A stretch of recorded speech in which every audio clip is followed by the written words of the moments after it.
This is the Ben Herman Show.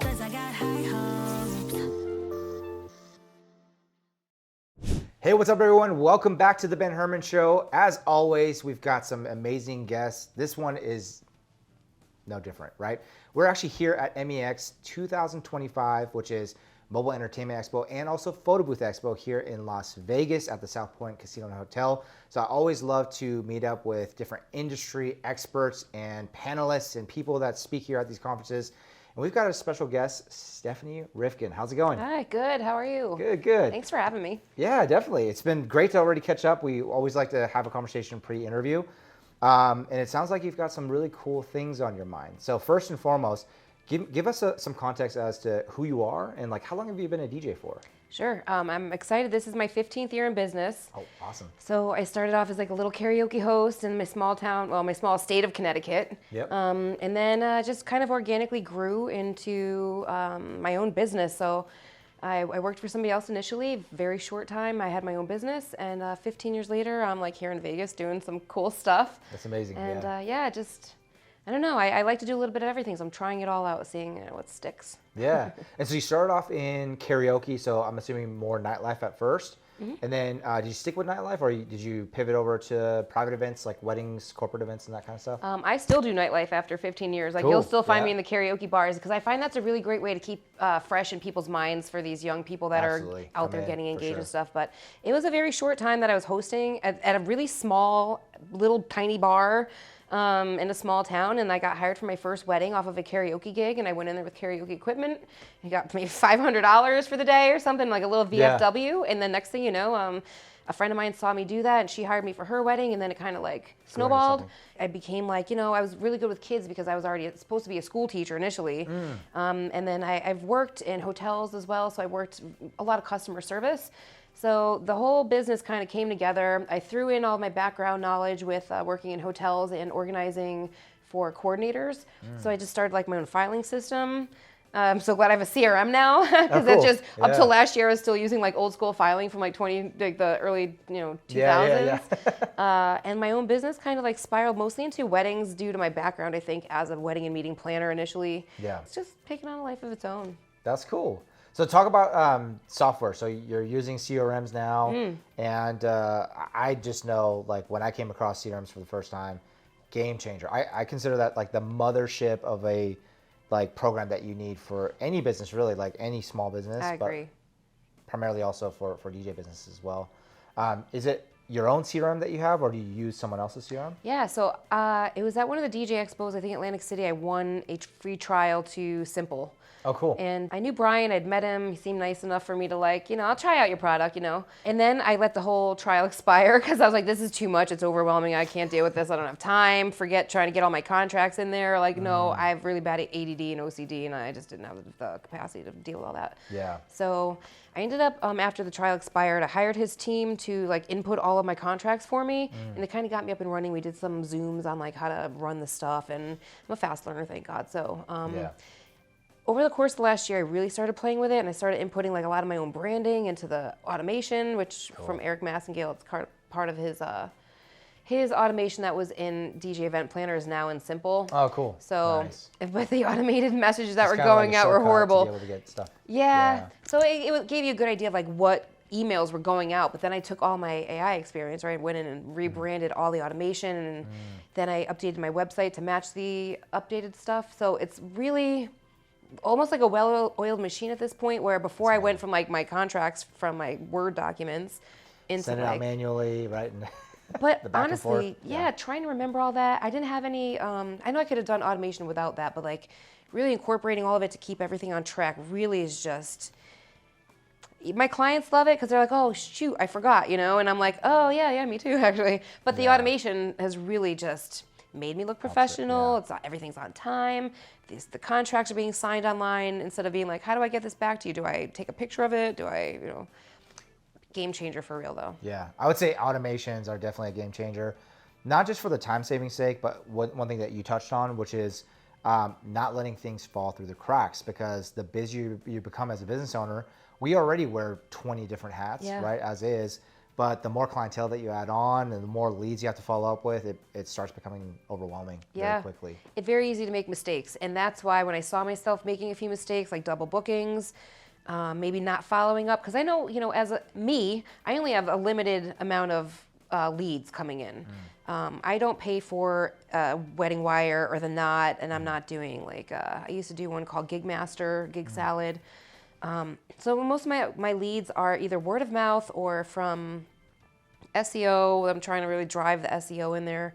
But really now there's something that's replacing SEO, which is the AI version of SEO. Right, yeah. So you really want if somebody's going through, some kind of AI to find you, because you can change your browser now instead of being Google to be like ChatGPT. So if they go in there and type in Royal Beats, there's some good stuff that comes up. So I really want to be in the AI world now where people find me that way too, because the younger generation, it's they're going to be all about the AI. Absolutely, absolutely. So for people that are listening right now, do you have some pointers to give as to how to end up in the AI through search engines? Yeah, you're going to want to use your AI a lot. I mean, the more I feed, I did a lot of branding sessions with a couple different people. And so I took all that information, I dumped it into my Chat GPT and my Claude, right? So it's in there now. So if somebody else searches, it's all about inputting stuff and keeping it updated. So the more the more questions I ask it about Royal Beats and have it answer. So you're feeding it, right? I'm feeding it. Who else is going to feed it more information about me? But it also pulls, depending on which chatbot you're using, will pull from different spots. Some of them pull in full time, real time, and some of them only pull what's already been on the net. So they'll go into your Instagram or your website and stuff and see what's already there. Yeah. But there's different ways to do it. There's a lot of hacks that are kind of I don't want to give away, but if you pay me and a little chat session afterwards, I will give you some stuff on how to do things with your competition's information. There's a lot of stuff behind the scenes that I'm kind of moving more from doing more and more DJ gigs and filling my calendar. Instead of doing that, I'm kind of leaning more into the AI side of things where I will help your company do all the things that I know how to do and kind of focus on what you need to learn, and I'll tell you how to do it. So as much as I've learned about DJing and MCing and running the business end of things, now I'm kind of leaning into it. I really have a passion for it. So I'm if you're passionate about something and I'm learning all that stuff on my own, I'm very open and willing to help other people too in my open time. So yeah. Well, for a person that might be interested in taking you up on that offer, how can they contact you to hire you? I've got this brand new website I would love to just kind of brag about because I didn't make it for the first time in 15 years. I'm a really DIYer. I will do everything myself. Yeah. Because I'm a control freak. I'm not afraid to admit it. But if you go to my website, it's royalbeatsdjs.com. You can get on to any of my socials from there and learn a little bit about me. And if you think you can deal with my personality, and I'm not too much because I ramble really fast and I've got a lot out here, I try to dump it out real quick. It can be a little bit overwhelming, but I've started to cut it down into processes and which apps do what. And I spent a lot of time in AI training over the years. So if you go on my website, I will deep dive into whatever you're interested in, whatever your business needs help with. Yeah. And we'll put the link in the show notes as well, so that way people can easily click on it as well. Yeah. So how else are you using AI in your business? I'm doing everything with it. I had it write all the 50 automations that go out of my Simple system, which is the CRM. Yeah. I'm using it to make commercials. I'm doing voiceovers with it. I'm creating AI images. You can do DJ drops. You can create playlists. You can create a whole script to write your own commercial. Anything behind the scenes that's written, copy, SEO, hashtags, anything that I really want to personalize to my business and brand. Because Royal Beats is a great brand. You can visualize crowns, you can visualize royalty, you can really see if I start to use the language Royal Beats without me having to, huge paragraphs of what I do. You can see, oh, she's a little bit upscale. She might be a little bit more money. She's not going to be the cheapest DJ. So I'm really using it to express my brand in a voice that I personally don't have the time to think of every single word. But it's incorporated a whole language for me now. So if I say right in the Royal Beats brand voice, it knows exactly what I'm talking about. Yeah. Are you also working with bots? Yeah, AI bots like Follow Up and nurturing? before I did my website myself, I had a chat bot, so I was using Wix, and so you can go in there and, you know, it'll ask you what do you need help with, and then it'll give me a notification on my end if I want to go in and interact. I could be the other end of the chat bot, or I could have it do an AI response. But on Black Friday, I bought myself one gift. Yeah. I bought myself the gift of bots. I went through to Sintra, and they have, I don't know, I think I've got 12 of them, and they all have their own specialty. So instead of training like ChatGPT or Claude or Grok or whatever, there's Perplexity, there's a million of them, right? Yeah. I can go into Sintra now, and I can just train my bots. It's got 2 brains. I train the brains. Sounds really weird if you don't know what bots are, what we're talking about, but it's all like a really cool graphic interface. So you go in there and you see, here's your brain. You want to train your brain today? So if you have any new branding stuff or you're working on anything new, blog posts or whatever, you input all of that into your brains. That helps teach your bots, because each of your bots, in order to do any automated work for you, like you know, maybe post to your Facebook or Instagram or whatever, TikTok. Yeah. You have to train them to get your brand voice, pictures, videos. The more they know about you, the better output it's going to be. Otherwise, it's really generic and crappy, and like that's not what we're using AI for. Sure, we are trying to Make it stand sound out. like us, right? Right. Exactly. Yeah. Yeah. So that was one thing I did wrong, though. I will say the first time I did ChatGPT to update my automation, all 50 of them, all I did was I hadn't incorporated this extension yet. I'll tell you more about that in a second. But I was like, oh, look, this sounds professional. And these emails were going out, and I would read them because they come back to me too. And I'm like, oh, it doesn't even sound like me. Then they're going to go and talk to me, and I'll be this animated, I'm a chat bot, right? So I'm going to not sound like this professional email that I have going out. So I did it wrong. Now I know. Don't just sound professional. Use your brand voice, use how you talk, and really kind of use your personality to showcase that to your client so they know who they're working with, and they can make that decision. They might not even really have to set a meeting with you to decide if they want to work with you. They go right into your CRM and book you based on everything that you have out there, which is way cooler than having to convince them in a sales pitch, buy me. Yeah. You're already selling yourself through everything you've done. I would definitely say that, like, I have found, you know, with ChatGPT being so prominent now, right? Just being into marketing, I can tell within seconds of who used ChatGPT to write their ads, their email copy, and all that kind of stuff. There's a lot of dead giveaways, and I think the average consumer is starting to become more informed and smarter about that, right? So I think what you're not encouraging DJs to do is just go in ChatGPT, just write things up. Worst thing you gotta really prompt it, and honestly, I personally don't even like using GPT for ad copy. That's what I was going to mention, that extension that I'm using. It's called AI PRM, and it allows you to change the tone and the personality a little bit more, because you got to pay for everything. Otherwise, it's going to be the most generic, crappiest output, and it's going to suck. And the emojis are a dead giveaway. You can see the format right away. Which I'm so sad about, because pre-AI, I used to use emojis because that's what would make copy more engaging, right? Yeah. Now we're having to take emojis out of it because we're trying to fight against. Yeah, exactly.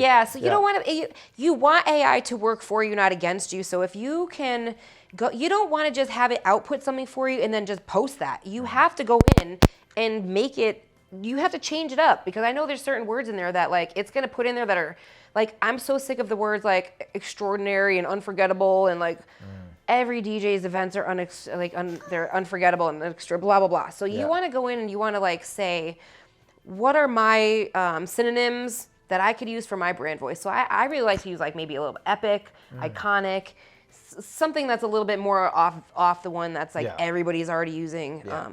But this extension, if you're already into marketing, like this is a treasure trove, which is words from my seminar. It's a treasure trove of pre-made prompts that you don't even have. Like, it's great to be able to develop your own prompt on the spot and have the formula for that, but these are amazing, and there's a zillion of them. So no matter what you're trying to focus on that time, SEO, your blog, your content creation, all of it is in these presets. So you go and you drop down the menu and you can choose, or if you have a team, you could just tell your team, delve into this drop down menu and see, like, what do we need help with, and then just start. And I have a list of prompts I'm going to give people, but the prompts are the most important things. If you don't know how to, it's like, you know, when somebody walks up to you and says, play a banger. Right. Like, Yeah, how well, annoying yeah, is right. it? Play something I can dance to. Yeah. That's us talking to ChatGPT and expecting ChatGPT to drop us a banger. It's going Yeah. to tell us Uptown Funk. Do we want to drop Uptown Funk? No, we don't. We want something a little bit more exclusive, more, maybe thought, take a little bit more thought to like what banger should we. So we're going to probably give it more specific information like what year, what genre, what artist even, what BPM. So the more we're feeding it, the better the output. So that's what I want everybody to do with their AI. Don't take what they're given and think like, oh, I'm going to go put this out and that's garbage. Don't do that. Spend time developing what they've given you and then drop it. That's such a great analogy. I love that. Because most of us DJs can definitely relate to that of like play a banger or play something to dance to, right? It's like very generic versus. And how do you feel when it tells you that? You think like, what an idiot. Like, Yep. how am I supposed, I don't even know how old you are, where you're from. Like, it all matters, right? All of that input matters. How old is your crowd? So even if you go in and you say, I've used ChatGPT specifically to create a playlist for me from like cultures that I'm not really familiar with. I don't know the language. I don't know the content of the song. So I needed to find me specifically child-friendly, family-friendly songs that have clean content, like the story isn't sexual, and it'll find those for you. And then, okay, now I'm gonna go listen to those songs to see if I could drop them or not. Yeah. But you don't want it to say, like if it gives you 5 songs, there might be like 5 songs you really don't want to play. So then you go in and you keep refining it. Makes sense. And you say, no, I don't like that. You're going in the wrong direction, and then you steer it like a ship where you want it to go, and then the more different inputs you give it, it'll eventually get where you want it to go. Absolutely. Man, I love this. Well, I want to switch gears here and talk about some of the most iconic gigs that you've been a part of. Is there any sort of gigs that really stand out to you that you feel like, man, these are my absolute favorite, or some of the biggest deal gigs that I've been a part of? Yeah. So just in the last 6 months, I'd say October, it was toward the end of October, and then just this past few weeks ago, I really feel like people have found me for their events, and we've like created some epic stuff. So I did a lot of Taylor Swift events last year, and I was not a Swiftie. So the fact that I kept doing them, like I was like, why do I so much Taylor Swift? But then there was this company that was looking for a DJ for a Taylor Swift themed cruise on Royal Caribbean. Wow. So I think I saw it on Facebook in a post, and you get online and something's there right away. And you're like, oh, that's for me, because it could be some crap about anything these days on your social media. Anyway, I dropped my name, dropped my Instagram. They called me. They waited a while. I guess they interviewed some people. They chose me. And I was like, thank God I did all that Taylor. I had all the pre-made Taylor Swift Oh, so you already had like a playlists, portfolio, yeah. the karaoke, because I did their karaoke trivia and I did their dance parties. So the first dance party, I got to drop like all Taylor Swift remixes, knowing they probably never heard any of them before, which was super cool because I know Swifties want the original version, but I didn't give them that. So I made them wait because a lot of these people had no idea. They actually choreographed stuff and had outfits. Wow. So this was a big freaking deal to a lot of the fans on the cruise. So they went all out. That's awesome. So the second dance party we did, I got to drop all the remixes, but with the intro edits and stuff, so I can make it really cool and fun for them. So that was huge for me. I'd never DJed on a cruise before, but the fun part is when they fly you there and they pay for your hotel. And then I won't say I made a lot of money because I didn't, but I did get a free cruise for me and a friend and a lot of content. Cool. And then the second thing was I recently got to do Fashion Week for New York Fashion Week. Wow. I'm super excited. I know I talk really fast, but it's New York Fashion Week. Incredible. I got that one through my network that I got through, I did a reality show for entrepreneurs last January. It was called The Blocks. And so I really went in there with the intention of getting this really cool entrepreneurial network, knowing that I already have a cool DJ network. Like every year we come and we grow our networks at the DJ conferences. But then I was like, you know what? This is content, this is education, this is a network. So I bought into this Blocks show, which now they keep dumping in more and more alumni. Like every other month they do another show. So some alumni in the group that wasn't in my show was looking for a DJ for Fashion Week. And this really amazing designer, her name is Jenny Hines, and she's actually in like stage 4 cancer. So I knew right away it was like a good cause, and I could do like this whole thing with this group of women and be a part of something epic and iconic, right? Because this is maybe her last fashion show. I hope not, but you know, she likes to keep planning. She says it gives her life, right? I feel like that I can relate to because every cool gig that goes onto my calendar like gives me life, right? Yeah, So absolutely. these two are pretty amazing. There's been some cool gigs, but honestly, that kind of makes everything pale in comparison when you do stuff that's like. Yeah, just I you know, am. the everyday show, right? This is definitely something that stands out more. And they let me walk. I got they to did, walk. really? Yeah, I got Oh to my do gosh. That's awesome. a fashion show in the middle of Times Square. Wow. Yeah, so I got to be a part of it, and they took my fashion mixes that I pre-made and they played them at the event that I couldn't be at. So it was really amazing. Just they loved the music, and I loved creating the music for them. Yeah, and what a cool memory for you just to hold on to as well, right? Yeah, honestly, and if it wasn't for pictures, it's all a blur. So this Yeah. is Diana's getting content. Shout out Diana. Sometimes we run into things like one after another. So it's like Fashion Week, straight to go see a friend of mine in Colorado because she's in her last days as well. And it's really good to put things into perspective that if we don't reach like outside of our comfort zones and do things that we're scared of, I think that those will be the regrets we have like when we're at that point in life. Absolutely. And I'm afraid of that, so I'm doing everything I'm scared of now. That's before awesome. It's too late. Well, what about, so for DJs that are watching right now or listening to this, they're like, man, Stephanie, I want gigs like that. Like, how do I go about even signing up for something like that or finding opportunities like that? I will say it all started when I really discovered like my authentic brand identity, which meant I'm just going to be me no matter where I am and where I go, and I'm not changing because of who I'm around. And I might smell like herbal substances. I might not. I might drop some F-bombs. But my real personality is what I'm selling, because they can get a DJ anywhere, right? Yeah, but if you're showing your personality online, you're doing these parties, you're kind of showcasing who you are and who your clientele is via your social media, it's easier for them to find you, so they don't have to really interview you. They don't have questions about who you are. Yeah. They, like the lady that hired me for Fashion Week, went to my social media first to discover whether or not I would fit their vibe. So if I don't fit their vibe, it's not an insult to me. Yeah. If I'm not somebody's cup of tea, I used to have bright purple hair, I had some tattoos, and I had piercings and stuff. I wasn't everybody's vibe, but like, I didn't want to be everybody's vibe. Yeah, I you're want the right vibe for the right people. Right. So I would say the most important thing is if you showcase who you are, your clients can find you. And if you're talking to your clients in your brand voice, your clients will hear you. So if they can see you and hear you and they like you, bling, bling. Nice. So would you attribute a lot of the opportunities that you've been able to capture to focusing on your brand on social media mainly? Of like the way that you present yourself and the things that you say, and even the footage that you capture at events. Is that mainly the main way to attract? So it's not one thing. I'll backtrack a little bit, because in Atlantic City, you probably are familiar with DJ X. Oh yeah, for sure. I did a whole thing on authentic branding, and I could talk for like hours about it, because it's never just one thing. It's how you show up. It's how you show up not only in person, but on social media. It's what other people are, your brand is what other people are saying about you. It's not even what you want your brand to be. It's like, if I want to like say, what is Royal Beats?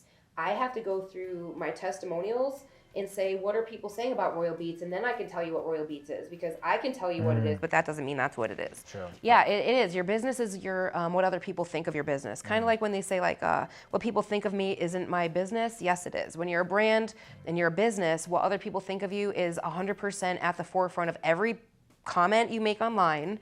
Every outfit you put on, because I'm tired, but I put on some lashes, and I'm Stephanie Stardust when I get dressed up, but I'm Stephanie Rifkin. Maybe, like, nobody wants to hire Stephanie Rifkin for their DJ. They want Stephanie Stardust. Gotcha. Stephanie Rifkin is good for like speeches and seminars, but I really think like if you have a look, like my purple hair was part of my brand. I had a lot of purple in my brand before too. So people start to recognize your color, your logo, and then they know, who do you fit? If somebody's dropping a comment on Facebook looking for a wedding DJ, if it's like a budget wedding DJ, I already told everybody, don't drop my name. if somebody's looking for the lowest price or budget, drop my name if you see somebody that's getting married at St. Clement's Castle or Bill Miller's Castle, or like, you know, these upscale where, where people really want to focus on everything, not, you know, the entertainment is really important, and I want my clients to recognize that's my hashtag or tagline is prioritize the entertainment. Because it's a reminder to people, your flowers aren't going to really matter as much, you know, at the end of the day when it's time for dancing. Yeah, they look pretty in pictures, but like prioritize the entertainment is my reminder to my clientele, because they're not paying the cheapest price for me. Definitely, yeah. So you also told me before this interview that you're in the process of writing a book. Yeah. Right? This is a long time coming. I wrote my first attempt at writing a book was in 4th grade, right? So I'm getting old. I'm old. I'm not going to say my age, although some of you already know. But with my knowledge and background, I'm able to take what I know and do something that I haven't seen anybody else in our industry do. And I've been waiting for so long to wait for that idea to come to me, because I don't want to be I don't want to do what anybody else is doing. I was like, what is my thing? What can I offer? Yeah. And so I mentioned before, I used to work in hotels. I used to organize for coordinators, and I used to work on yachts where I worked for very particular people who you had to do things in a very particular way. So I'm taking all that and I'm dumping it. It's got a Royal branding to it, Royal Beats branding to it. And it's going to be for everybody, DJs, coordinators, people who are interested in getting started in either DJing or coordinating. Okay. And it's going to help level you up right away, CRM or not. It's going to help your clients. And you cannot, I think, well, for me, I can't write a book using AI, right? So I have to use what I know, and then AI can help me maybe refine it after. Yeah. But I definitely used DALL-E to generate my book covers. The cover? Yeah. Absolutely gorgeous. Nice. Freaking right on point with the branding. Maybe we did like 1 or 2 more generations of the image, but I went back to the first one each time because it really just nailed it. That's awesome. Yeah. Do you have a book title picked out already? I do. Well, there's a whole story, but I just had to change the book title because I've been sitting on this. I've been doing it for over a year. And somebody just dropped a podcast with the same name. It was supposed to be called Rain and Shine, a badass guide for couples who rule. Oh, cool. Now it's called Royal AF, a wedding guide for couples who rule. Which kind of works better with your branding and also, you know, the Royal brand as well. So you're like combining all of it together. Yeah, gotcha. And I'll say there will be 3 books total. Oh, really? So it's a series? It is. There are 2. So one of them will go with either of the 2 that I'm dropping. So there's Royal AF, and then there's It's Giving Iconic. And they're similar, but one is a gay version and one is a straight version. Oh, gotcha. One is a little bit more like outside of the box with all the gay stuff, because those kind of events are very different in particular, and the language has changed, and like the way you approach language and people has changed. So this is more if that's up your alley. And then the one is in the middle if you're getting engaged. This is all that stuff. This one's for when you're married or getting married. And it's kind of like, I'm trying to build a royal empire here. So there's books, there's games. I've got 2 games. Oh, games too? Yeah, I've got a board game and a card game. Oh, that's incredible. I'm telling you, this AI is literally like, I sit with AI, and if you go into that AI PRM extension, there's a startup thing in there. You could like go, you tell it what you want to do, what you know, and it'll create a whole freaking startup for you. But call me. I'll go into that more if you want more info. Definitely. Well, let's talk about that. So how can people connect with you? And then also, how can people find out more about your book or anything else that you've got going on? Yeah, so I have to drop these teasers, right? So there's going to be a little podcast tour, actually. Yeah, this is the first one. Yes, thank you very much, because this is the perfect timing. So within the next 6 months to 9 months, the final edit is going to be done. It's going to be launched. I will have a hidden page on my website right now. You can't see it, but that website, go to it. It's freaking beautiful. That'll be unhidden at that point, and you'll be able to buy it from Amazon. Cool. Yeah. Awesome. So royalbeats.com? Royalbeatsdjs.com. DJS for DJ Services or DJ Stardust. Gotcha. Royalbeats DJS, and then you can link me everywhere else from there. Awesome. And then what about social media? I'm at DJ Stephanie Stardust on Instagram, and Facebook I am at Royal Beats DJs. Awesome. Well, Stephanie, thank you so much for hopping on the podcast. Of course. It's been such an awesome conversation that we had. Thank you so much. Yeah, I could talk forever. Sorry about that. I'm very chatty. I love it. All right. Perfect.